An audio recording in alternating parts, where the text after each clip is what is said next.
Hi, everyone. Welcome. Today, I have with me a wonderful guest. This is my friend Mario. He's a great marketing business person who I met at Social Media Marketing World, which is great because it kind of goes into the series of the Tip Tuesdays that I've been doing. And today, we're going to continue on talking about working from home and what that's like with children, something that I can't relate to, but Mario has lots of experience in.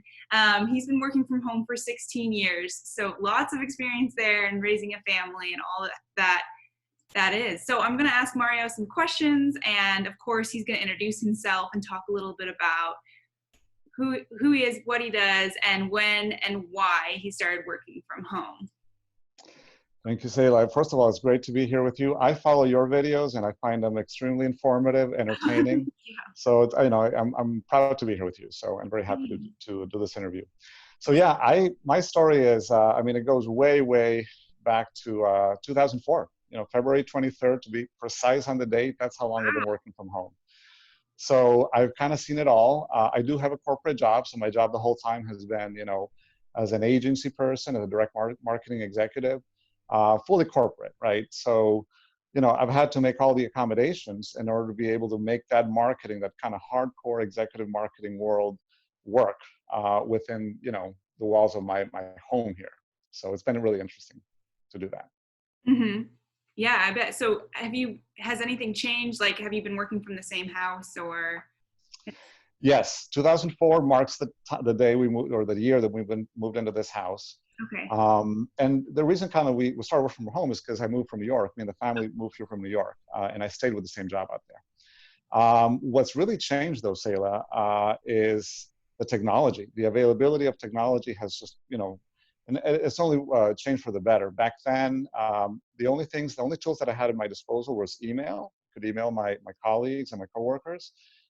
There was some incipient form of instant messaging, so I did a little bit of that. But that was basically it. Nowadays, of course, we not only have like much more sophisticated ways of communicating real time, Mm-hmm. whether it be Slack or whether it be the forms of instant messaging. Skype is a big one, of course. Mm-hmm. But we also have these really cool project management tools, right? Like Asana. The one that we use here that I use for my teams is Trello. Yeah. So, it's pretty easy. The reason we use that is because anybody within 5 minutes can basically just, get going with Trello. You don't have to have a big training or anything like that. So that is one thing, as everybody right now out there in the US and really around the world is working from home, the very first thing is avail yourself of technology.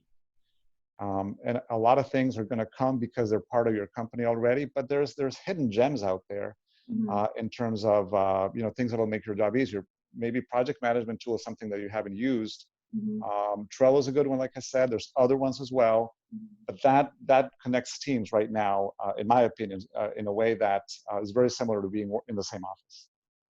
Yeah, I agree with you. I mean, I've always found it that project management tools are really useful. For me, I haven't figured out a great system of like inputting and like making my project tasks. Like as soon as that's done, I would rather have just written it down. But maybe I don't have a good system yet for those project management tools. And a lot of it, Sayla, has to do with how large your teams may be that you need to interact with, and Mm-hmm. also how well you know them. Because if it's somebody you don't know very well, this kind of tool, if you don't know exactly how they're going to think or react to the next thing, that allows for that communication to happen pretty easily. So it's, Okay. yeah, it creates those bridges, I suppose. Yeah. Yeah, that's a good tip and a good thing to think about. Maybe we can expand more on project management at some point. But for right now, I mean, both you and I have been working from home before COVID-19 happened, and then also now. Do you feel your situation is different because of COVID-19? Is it more challenging, or is it easier, or does it feel the same as when you were working from home before? Yeah, great question. Just a couple of days ago, my daughter, who's a teenager, she asked me, hey, nothing really changed for you, right? Because you're working from home before, now you're still at home. And I had to think about it for a second, but it is very different. There's a certain kind of weight that we carry around right now, just because of all the news that are, the bad news and stuff. It's really obviously a tragic situation. And you feel forced into doing this, where you, in normal circumstances, you can, for example, I play golf, right? So if I could do that maybe late in the day when I'm done with work, I could go do that. Now I can't. Hmm. I could go to the beach. I live in, Southern California, so I could go take a walk on the beach if I wanted. Now I can't do that. So it is different. And I have to say that the coping mechanisms become a lot more important in a situation like this. Anytime, for example, my coping mechanism could be to take a walk around the block, in between tasks, but that becomes doubly more important. Anything that you can do to introduce something positive into your day, break the routine, get some movement. Hmm. That's super important, right? Because we're all confined to our homes. There's not a lot of movement happening. Um, anytime you can get movement, all those things, just run down the list. I mean, my suggestion for folks, if this is useful to anybody, is run down the list of things that you like to do that take a short amount of time, and that you can do obviously within the radius of maybe your neighborhood, your block, and then just do that. Take a walk to the end of the block, come back, go in your backyard. All of that is just it's just super helpful, I think.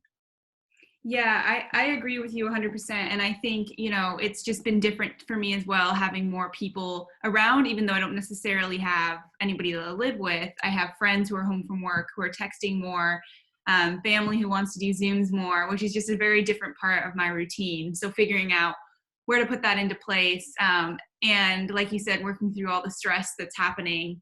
I listened to someone this morning who said, from a psychology standpoint, that we actually live a lot of our life with uncertainty, Hmm. and so we do have those coping mechanisms within us that we just need to continue to work through. So I thought that was really cool advice as well, that we do have the ability to make it through this.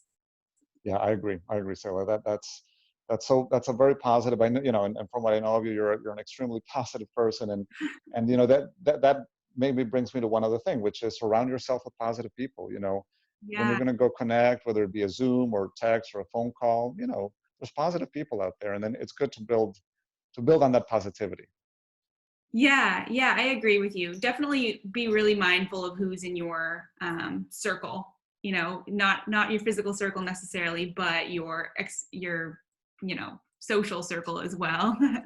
um, and on that note of who's in your circle, um, what would you say? How can people stay productive right now with kids in their house? So because I've been working for 16 years from home. My daughter was 1 when the first day that I started working from home, and of course now she's 17. Yeah. So I've seen it all.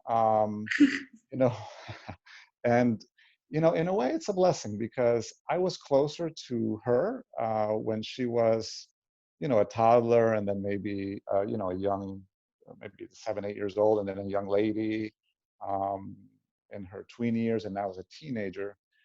I've been able to be close to that evolution. So I'm actually grateful. Working from home from that standpoint has actually been, in my opinion, a blessing because I've been able to be a little bit closer. The other thing that I feel is good is they're able to witness their dad at work. And I say they because I also have a son who's 12. They're able to witness their dad at work. And there's a value to that. Yeah. There's a value to them seeing what it is, what it takes to, earn a living. And then I'm able to share a little bit, if they happen to overhear something or whatever, I'm able to share a little bit of what I've done. And that's edifying. That kind of helps them, I think, plant a seed for the future for themselves. Hmm. Yeah, I think that's a great environment for kids to be around, for sure. What do you think in terms of environment is important so that you can stay productive and also keep your kids on task? Because a lot of parents right now are basically becoming the teachers. So how do you think they could work Yeah. through that? Even if you haven't necessarily done that yourself, what are some ideas that maybe could help? Boundaries. You have to be clear. You have to be clear with everybody in the household, with your spouse. You have to be clear with your kids. That once in a while, for example, right now, everybody here knows that I'm doing a video, so they know not to knock on my door. Knock on wood. They're not going to do that, but it is a little bit of setting boundaries, and it's useful to explain to them why. Like, for example, this is a very important meeting that I'm going to have with a client. It's the first time that we're talking. maybe we're onboarding the client. So I need to give a good impression. So I really can't have, for example, we also have a small dog here. So we can't have the small dog go in the backyard because sometimes the dog barks. Everybody knows to hold the dog inside the house. So it's a little bit, it takes a little bit more work to kind of create those boundaries and expectations, but it pays off at the end. And do you guys, just getting into the technicalities of that a little bit, do you guys like create a schedule for that? Or like, do you use, or do you just tell them you have like a family meeting in the morning? The way we do it here is more ad hoc. And I feel like I'm blessed with good awareness of, again, because especially because I've been doing it for so long, there's good awareness of the fact that this is my office. Mm-hmm. This would be equivalent to someone else going to an office and doing a lot of things, kind of behind in a black Mm-hmm. box, for example, but they get to see it. So it happens ad hoc, Sayla. But I think the key is clarity. Just Mm-hmm. be clarity and assertive. Okay. Yeah, I think that's a good tip. I've been thinking a lot about how you and I are very blessed in that, we already had these at-home offices and these workspaces for ourselves to be productive. But what do you think, is there a way that someone could, if they don't have a dedicated office, create a space that they could still be productive in? Do you have any tips or ideas, something that could work? Yeah, that's probably a big challenge that folks are dealing with. Because for me it's a standard. I do have my own office here that I'm in right now. Um, I would say two things. First, if you have to create a makeshift space and then cordon it off in some way, define that boundary. Mhm. And everyone knows that this is going to be to some extent temporary. At least if you didn't work from home and you worked at an office, you most likely are going back to that office sometime in 2020. Mhm. So whatever you cordon off, whatever space you create for yourself, just make sure that it's that everybody understands that it's temporary. If it's sort of imposing on encroaching on a family space, maybe Mhm. the living room or something else. Yeah, dining room. Um, yeah, dining room is a big one. Dining room is actually, obviously a very comfortable place. But just make sure that everybody understands that it's temporary and why it's happening. But Mhm. you do need to create. I would say again two things. One, do create that space. Mhm. But in my experience, sometimes to be productive, you have to have your main space, but you have to have alternate spaces. Mhm. And I think, Sarah, if I remember on your video, which was a great video a couple of weeks ago, you mentioned a little bit of that. Like I go to the backyard, for example, I have this little sofa out in the backyard. That's where I want to ideate. I want to do something a little bit creative. I go there. So Yeah. have an alternate space. Yeah, I agree with you. And I like how you really focus on communication and communicating that with everybody. I think that's so important in every aspect of life, but especially right now, open communication is key. And yeah, I do like my alternate spaces are very nice, especially when I'm just not quite in the groove and I need to get in the groove. But I think I might start implementing your tip of taking a walk around the block. I'm sure the dog would love that. Yeah, that's all it takes sometimes. Just to walk around the block, and all of a sudden you come back, and if you were stuck on generating an idea or writing a document or something, all of a sudden you finally can do it. Yeah, it's like resetting the brain. Absolutely. Yeah. Okay, so do you have any more productivity tips or boundary tips for your work schedule, or time blocking strategies you'd like to share? I'm not, and this is just goes person by person. I'm not a big schedule kind of guy, other than obviously schedule conference calls. But I don't measure minute by minute what I'm doing.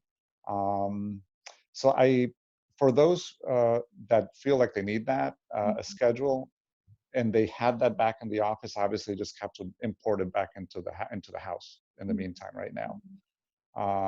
So just kind of float with whatever works for you. I happen to be not a I think ideas come best sometimes when you're in between calls. If you're giving it some thought but not necessarily monitoring your minute by minute, sometimes that's what works for me anyway. Yeah, sometimes I find that like winging it or just like going with the flow works really well. And then other times I find that I end up doing all my favorite tasks and not doing the tasks that I don't necessarily love but should probably get done. That is so true. I think we're all guilty of that. Yeah, definitely. Cool. Well, do you have any other last thoughts or ideas for people who might be struggling with working from home? I would say if you are struggling working from home, first of all, don't feel bad, because if I had to guess, I would say half of America out there right now is feeling inconvenienced by it, stressed by it. Maybe there's even some emotion setting in, like sadness, and so you're not alone. Hmm. Even myself, I'm again 16 years running here. This is a totally different experience. Yeah. I'm going through emotions right now, and they're not. I mean, in my case, thank God they're not overwhelming, but it's okay to feel like like, wow, well, when is this going to end? When is this going to end? All those feelings are valid. I Yeah. think the idea, once again, is just to gravitate back to what brings you positivity in your life, whether it be to have a conversation with somebody who's positive, who's a positive person, and you'd like to talk to them, whether it be walking around the block, whether it be hugging your dog, whatever works for you individually, just do more of that right now than ever.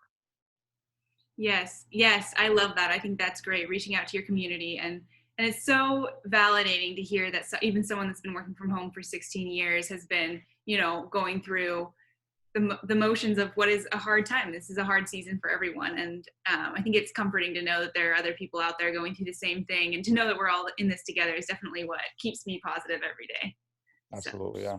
Cool. Awesome. Well, thank you, Mario. And if anyone has any questions, feel free to comment them. And if they're specific for Mario, I'll make sure he gets them and answers them. So awesome. Well, thank you. Thank you, Sarah.